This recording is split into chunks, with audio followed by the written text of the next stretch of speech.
What's up, guys? Brady here, coming at you with a review of the new Monstrosity album, Screams from Beneath the Surface, released a couple weeks ago now, Friday, March 13th. I didn't know much about this Florida death metal band, but after doing some research, this is their 7th album, and this is actually George Corpsegrinder Fisher from Cannibal Corpse, his original band before joining Cannibal Corpse, which I thought was interesting.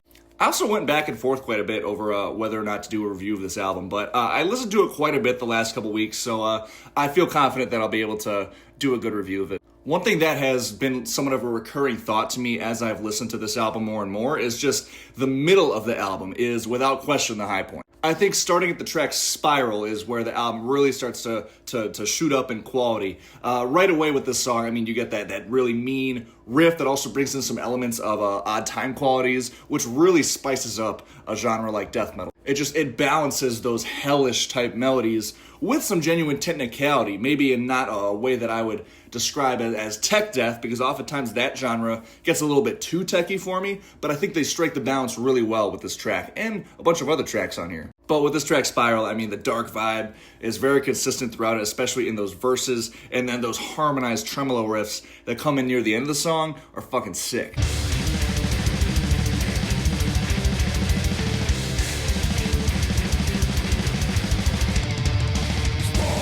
The next track, Fortunes Engraved in Blood, which is a sick title, is another one that really mixes things up. There's a lot of constant changes in time signatures throughout the whole song. It starts out with kind of like this like steamrolling triplet groove in the start that's in a 3/4 time, but then you get into the verses and it switches to a very methodical 5/4 timing. This is also one of those tracks where the riffing is very, very similar throughout. It's very consistent, but it changes just enough to where it keeps the song interesting and it never comes off monotonous or repetitive. And another cool thing that I want to touch on with this track is the lead parts that come in later in the song. They're a lot lower in the mix than other lead parts on this record, but in this specific part, I actually think that adds to it. It makes it sound a lot more saturated and kind of all blended together, and it adds this extra element of chaos.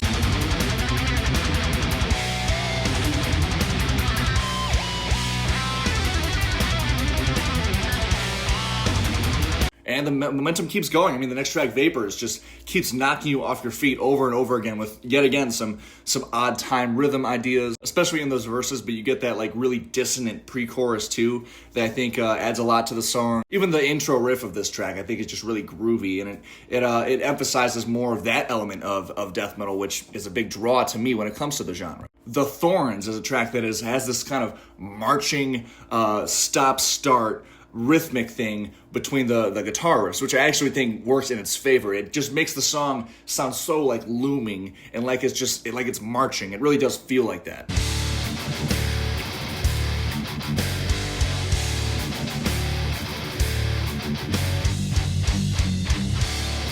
That song I thought was interesting pretty much right off the bat, just because of those layered melodies in the intro that I also like. That kind of is an element that appears on multiple points throughout this album. The guitar style on here, it's a lot less monotonous than other death metal bands might be. Like the opener, Banished to the Skies on here, it is not a track that I found myself enjoying as much as the others on here, just because I think it's a bit long. But I mean, right away, like you get some actual prominent, almost melodic death metal leaning parts in that song. That song has like that doomy clean guitar intro that leads into some like I said, kind of mellow death inspired harmonized guitar parts.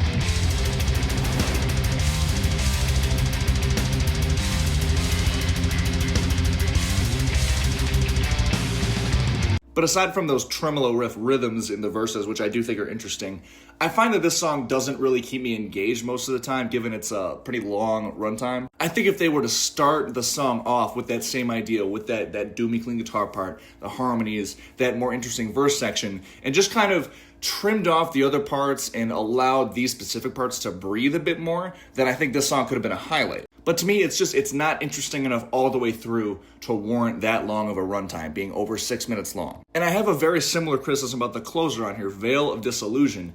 This track, again, it's a little bit long. It surpasses the 5-minute mark. But this track, I actually like how it starts. It has like this climbing guitar riff, and the riffs themselves are very kind of labyrinth-like until you get to around the 140 mark, when it kind of gets boring. It transitions guitar-wise into pretty much just being full-on chug riffs, which isn't like a bad idea, but I think the combination of the monotonous riffing, the fact that this is the last track on the album, so you've already gotten through the whole record up to this point, and just, again, the track's fairly, in context, long runtime, it makes the song come off as somewhat of a chore to get through. Hey, I'm in the middle of editing, and I had to shout out that riff that comes in like near the end of Veil of Disillusion is actually fucking killer, like one of the best on the record.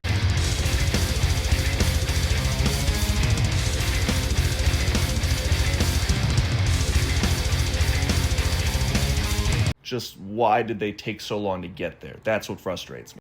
But I mean, hey, one thing that's kind of on this album's side when it comes to these two tracks that I'm not really feeling as much is the fact that they're literally the first and the last track. And that's honestly best case scenario because you protect the meat of the album in that sense, because the tracks you can kind of all listen to all in a row after that, to where you really only have to navigate around the way start and the way end. It's a lot smoother than an album that's, one good song, one bad song, one good song, one bad song, etc. It still allows for this record to be played in pretty much an entire full album context, whereas on the Counterpoint record, like I just mentioned, for example, like that's not an album you would listen to all the way through. That's an album that you would pick apart songs from and add it to playlists.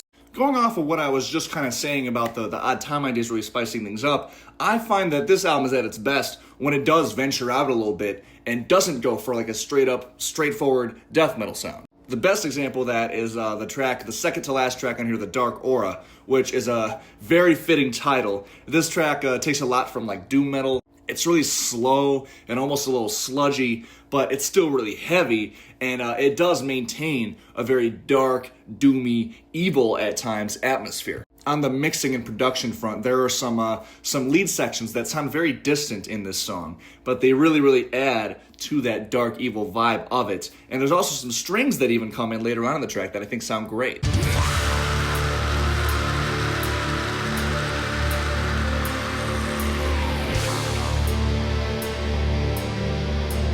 These are just little things that I think really spice up a track like this and really spice up the album, given just how much of a departure this song is compared to others on here.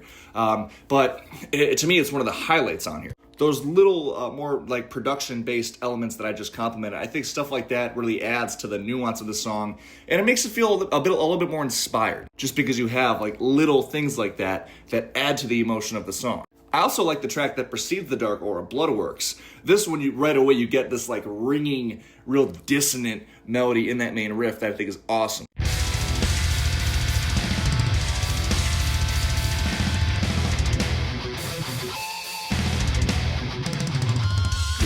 And kind of like I said about Fortunes Engraved in Blood, with this track, the riff ideas, they're very consistent all the way through. Like they're reappearing and disappearing constantly in different ways.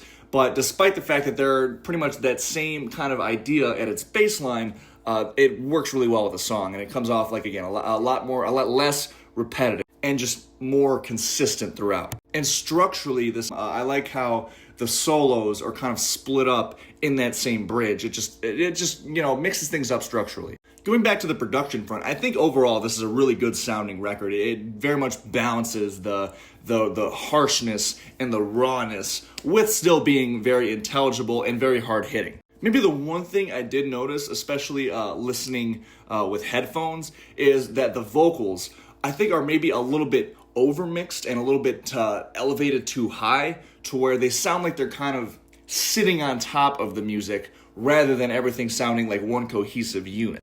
That's not really something that bothers me a whole lot, because the vocals sound really good on here, both production-wise and performance-wise. As far as other, criticisms, they're pretty small. I think something that did stick out to me is the album might get a little bit formulaic in a sense if you listen to the guitar riff transitions and also the placement of the solos. And also just that middle to end section just being so rock solid and obviously the best part of the album. It does make other parts of the album just feel a little underwhelming. Tracks like the thrashy Colossal Rage and also the Atrophy are tracks that I overall enjoy. They just aren't quite up to par with some of the tracks that would come later, like Spiral or The Dark Aura. But I'll concede that death metal is a style that's fairly difficult to pull off, having an entirely diverse album, so I won't knock them a whole lot for that. But overall, though, this is a really mean album. I love the dissonance that's present throughout. The riffing overall is very solid. The performances are great. there's just some kind of kinks that jumped out to me purely on the basis of my own personal taste, as is, I mean, all my content. But for all those reasons, I'm going to score this album a 23 out of 30. As always, thank you guys so much for watching. Remember to hit subscribe for more rock and metal related content, as well as comment below what are your thoughts on this record. Until next time, thank you guys again for watching. I'll see you guys later. Peace.